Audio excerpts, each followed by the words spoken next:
Okay guys, so I'm having some big trouble with this Audi.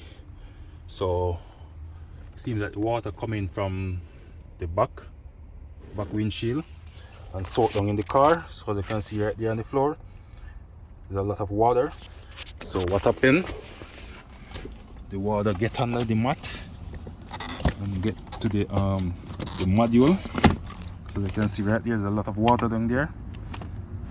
So what you're gonna do, you're gonna fry the module and mess it up so you won't be able to get your windows to work, or just the roof, the converter top roof.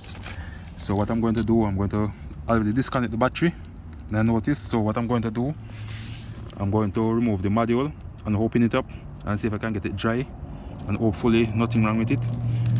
So that's it right there. So that's what will cause the problem of your car not working properly, your windows or your roof.